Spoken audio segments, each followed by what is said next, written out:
আপনারা রামায়ণ নিশ্চয়ই পড়েছেন শৈশবে। দস্যু রত্নাকর রাম রাম বলতে বলতে বাল্মীকি তার একটা লেখার রামায়ণ, সেটা প্রাগ ঐতিহাসিক কয়েক হাজার বছরের ইতিহাস। কবি কৃত্তিবাসের রামায়ণ আছে। তো রামায়ণে বিভিন্ন চরিত্র আছে, বিভিন্ন মুখ আছে, বিভিন্ন রূপ আছে। রাম অবশ্যই জাগ্রত দেবতা, পরমেশ্বর যাকে বলা হয়। কিন্তু এই রামায়ণের গোটা ঘটনায় কিছু মানুষের নাম আছে, বিভিন্নভাবে দেওয়া আছে, রামায়ণে মেনশন করা আছে। প্রশ্ন হবে, ভাই রামায়ণের গল্প শোনাচ্ছেন? হ্যাঁ, শোনাচ্ছি। রামায়ণে দুজন ভাই, একজনের নাম সুগ্রীব, একজনের নাম বালি।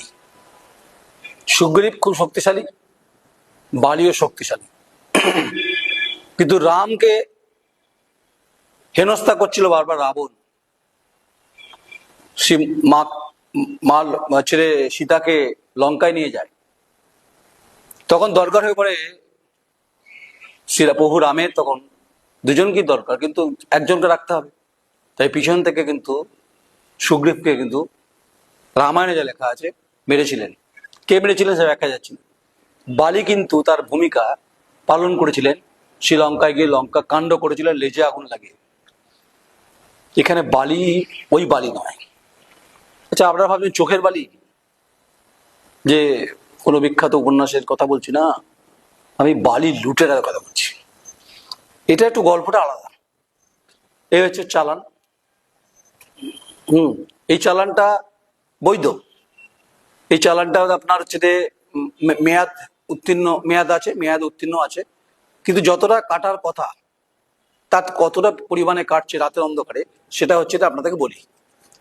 আচ্ছা, সেটা হচ্ছে এখানে যা নাম আছে, তিনি হচ্ছেন কিশোর শর্মা। তিনি স্যান্ড ব্লক পেয়েছেন। আমার তাকে নিয়ে কোনো, আমি নামটা মেনশন করছি, চালানটা যেহেতু তার নামে রয়েছে। এটা road e challan for stand river maintain transport, এবং ই চালান নাম্বার রয়েছে আমার কাছে। এটা হচ্ছে ইস্যু ডেট 13/11/2025 6:55, আর validity till 14/11/2025। Quantity 700 CFT। Vehicles number আছে, 16 চাকা মধ্যে যেতে পারবে। ঠিক আছে, আমার ওই জায়গাটা নিয়ে আপত্তি নেই, কিন্তু সেটা যেটা হচ্ছে, যা বৈধ ঘাটে যা ব্যাপার আছে, যা গল্প আছে, মানে এই কিশোর শর্মার যে এটা যে অথরিটি, এটা হচ্ছে অ্যাড্রেস আছে, বোলপুর অ্যাড্রেস, এবং বোলপুরে থাকেন। এরিয়া সীমানা পার করে জেসিবি লাগিয়ে রাতের অন্ধকারে সেখান থেকে অজয়ের নদকে ক্ষতিগ্রস্ত করছে ওখানকার এই সিন্ডিকেটাররা। এখন সরকার রাত্রেবেলা তো বিএলআরও যেতে পারেন না, দম নেই। পুলিশেরও দম আছে, পুলিশ তো ওখানে পায়। পুলিশ কি পায় বুঝতে পারছেন? পুলিশ বোধহয়, অনেকে প্রশ্ন করে, পুলিশ কি বেতন পায় না? আমি বলতে পারবো।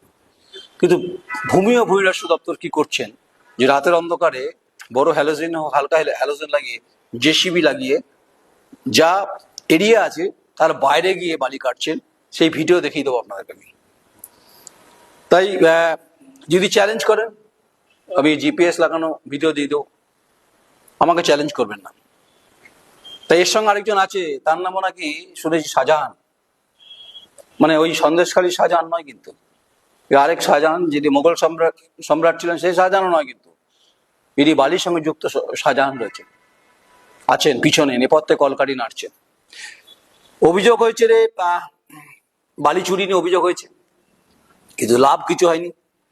লাভটা কি হয়েছে, এখানে রিসিভ কপি আছে আমার কাছে। 28শে নভেম্বর বোধহয় ওরা কমপ্লেন করেছে, ডেটটা দেখে নি তাহলে সুবিধা হবে। এখানে 28/11/2025 ওরা কমপ্লেন করে রেখেছিল ওরা। সেখানে ওরা সুপারিনটেন্ডেন্ট অফ পুলিশ বর্ধমানকে করেছিল বালি চুরি। বলেছে, আপনার নিকট আমার সবিনয় নিবেদন এই যে, আমরা পূর্ব বর্ধমান জেলার হাউসগ্রাম 2 নম্বর ব্লকের স্থায়ী বাসিন্দা হইতেছি। কি গল্প, হাউসগ্রামের গল্প আসছে এর মধ্যে আবার। আমাদের ভেদিয়া গ্রাম পঞ্চায়েতে অজয় নদীতে বেআইনিভাবে বালি উত্তোলন ও পাচার করা হচ্ছে। বর্তমানে যিনি বালি উত্তোলন করছেন তিনি বীরভূমের চন্দনপুরের মৌজার ইজারা পেয়েছেন। তাহার মালিকের নাম শাহজাহান শেখ ও কিশোর শর্মা, উভয়ের ঠিকানা বোলপুর। আমি বলছি না, কমপ্লেন কপিতে হয়েছে। কমপ্লেন কপি কবেকার কমপ্লেন কপি? বোধহয় নভেম্বরের কমপ্লেনের পুরনো হলো সাবজেক্টটা দেখি, টাটকা টাটকা, মানে ভাল লাগবে খেতে। কিন্তু বীরভূমের উল্টো দিকে পূর্ব বর্ধমানের আউসগ্রাম 2 নম্বর ব্লকের ভেদিয়া গ্রাম পঞ্চায়েতের বিলসন্ডা পুরচা মৌজায় এই এলাকাগুলোতে কমপক্ষে আনুমানিক 5 কিলোমিটার অবৈধভাবে বালি উত্তোলন করছেন এবং টোটাল এরিয়া 500 একর, ইমাজিনেশনের বাইরে। আমাদের প্রশ্ন যে বীরভূমের চন্দনপুর মৌজায় বালি উত্তোলনের ইজারা পেল কি করে, আর পূর্ব বর্ধমানে ভেদিয়া গ্রাম পঞ্চায়েত এলাকায় বালি উত্তোলন করে আমরা অনেকবার প্রতিবাদ করেছি, কিন্তু স্থানীয়ভাবে প্রশাসনের একাংশ বেআইনিভাবে বালি উত্তোলনকারীদের সমর্থন করে চলেছে। এটা সব জায়গাতেই অভিযোগটা আসছে। আমরা এর আগে অনেকবার অভিযোগ করেছি, কোনো রকম খণ্ডপাত করেননি, স্থানীয় প্রশাসন করবে না, ওখানে সেটিং তত্ত্ব আছে প্রশাসনে। ইহার ফলে পশ্চিমবঙ্গ সরকারের রাজস্ব ব্যাপক পরিমাণ ক্ষতি হচ্ছে। তাছাড়া আরো খবর আছে, রাতের অন্ধকারে ওরা 4টি পয়েন্ট থেকে বালি উত্তোলন করছে। এই জায়গাগুলোতে আরো অবৈধ ব্যবসা চলছে, জানি না কি ব্যবসা চলছে। অতএব যাহাতে জরিপ করিয়া সমস্ত নির্ধারণ করা হয় এবং এই বালি মাফিয়া নদী হাঙরদের কাছ থেকে যাহাতে মানুষ নিস্তার পায়, প্রাকৃতিক ভারসাম্য রক্ষা হয়, এই অবৈধ কাজে যারা যুক্ত তাদের বিরুদ্ধে প্রশাসনিক শাস্তিমূলক ব্যবস্থা হয়। আবেদন করছি 28/11/2025। আমি নিরাপত্তার কারণে তাদের নাম বলছি না। তাহলে অভিযোগ তো একই। এখানে রামায়ণ দিয়ে শুরু করেছিলাম, রামায়ণে বালি ছিল, সুগ্রীব মারা যায়, সুগ্রীবকে কৌশলগত কারণে তার ঘটনা ঘটেছে। কিন্তু এই বালি হচ্ছে, বালি সঙ্গে যুক্ত যারা আছে তার নাম বললাম। আর এ ব্যাপারে সরকারের কি প্রশাসন আছে, ভূমিকা আছে, কি দেখার আছে পূর্ব বর্ধমান জেলার।